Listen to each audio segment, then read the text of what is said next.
मेरे इस चैनल में आपका बहुत बहुत स्वागत है। काफ़ी दिन से मैंने कोई वीडियो नहीं डाली है।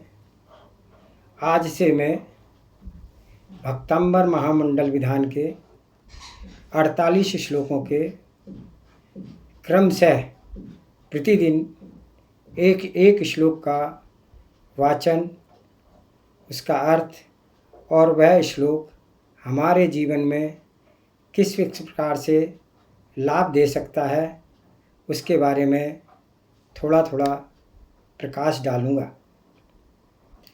आज हम भक्तांबर जी का प्रथम श्लोक लेंगे।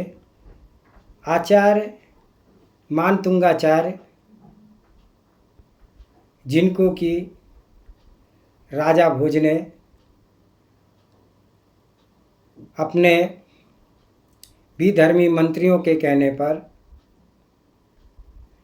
जेल में 48 कोठों के अंदर 48 का ताले लगा करके उनको बंद कर दिया था। जब आचार्य मानतुंगाचार्य ने कहा कि यह धर्म पर संकट आया है, हे प्रभु इस संकट का निवारण करो, यह कहते हुए प्राणी मात्र की रक्षा और कल्याण हेतु उन्होंने भगवान आदिनाथ की वंदना स्तवन शुरू किया और जिसके प्रभाव से उनके पैरों की बेड़ियाँ हथकड़ियाँ स्वयं टूट गई और वह 48 कोठों से बाहर दिखाई दिए। तब राजा ने उन्हें पुनः बंद कर दिया और स्वयं पहरा देने बैठ गया। उसके बावजूद भी पुनः ऐसा हुआ। तब राजा को बड़ी शर्मिंदगी हुई। उसने हाथ जोड़ करके मुनिराज से माफ़ी मांगी और जिन मंत्रियों ने इस प्रकार से धर्म के ऊपर लांछन लगाया था, उनको मृत्यु दंड देने का आदेश दिया।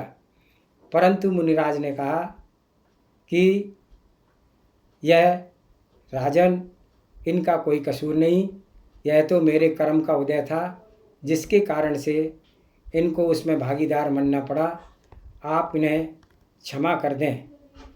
राजा मुनिराज की बात सुनकर के बहुत ही प्रभावित हुआ और उसने जैन धर्म को स्वीकार किया और यह कहा कि इस नगर में हमेशा जैन धर्म ही पाला जाएगा और सभी के घर पर जैन धर्म के झंडे लगेंगे।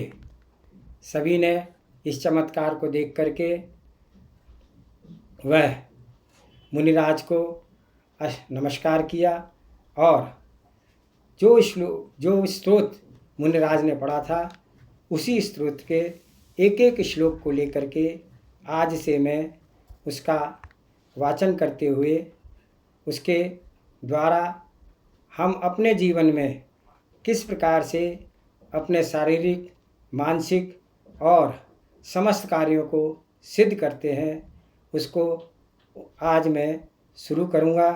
आशा है आप सभी लोगों को यह वीडियो बहुत पसंद आएगी और अपने जीवन में इसका लाभ उठाने का आप प्रयत्न करेंगे। निश्चय रूप से श्रद्धा से सभी कार्य संपन्न होते हैं। आज मैं पहला श्लोक लेता हूँ। जय बोलो देवी गजाराट श्री आदिनाथ भगवान की जय। जय बोलो आचार्य श्री मानतुंगाचार्य की जय। भक्तामर प्रणते मौलिमणि प्रभाणा मुद्योतकं दलिते पापितमोभितानं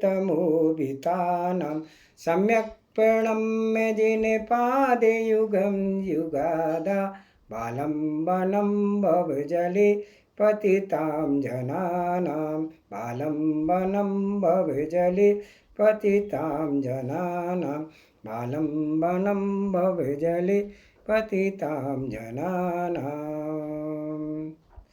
यहाँ पर आचार्य मानतुंगाचार्य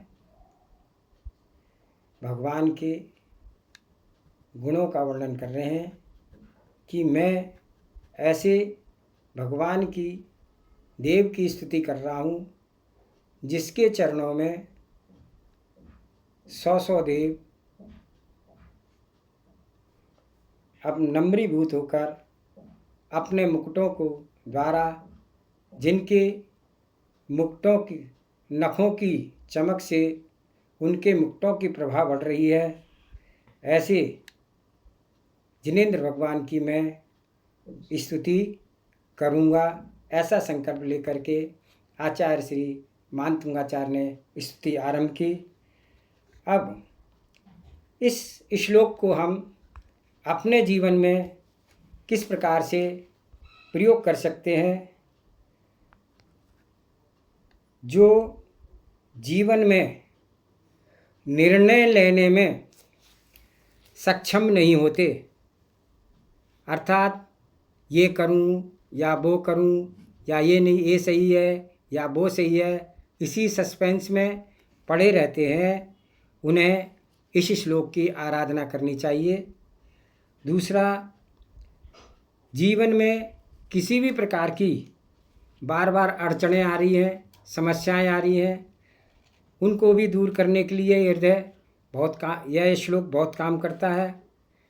हृदय अवरुद्ध है, नसें ब्लॉक हैं, उसके लिए भी यह श्लोक बहुत काम करता है।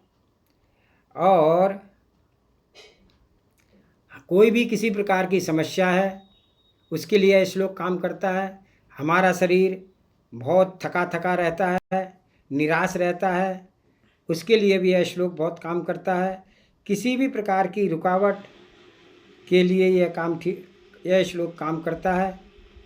हृदय गति को ठीक करने के लिए इस श्लोक को 9 बार पढ़ें। रिद्धि और मंत्र को 108 बार पढ़ें और पढ़ते समय लंबी लंबी सांसें लेते हुए छोड़ते हुए इस श्लोक को पढ़ते रहें, तो आपके हृदय की जो नसें ब्लॉक हैं वह धीरे धीरे सुचारू रूप से सामान्य हो जाएंगी।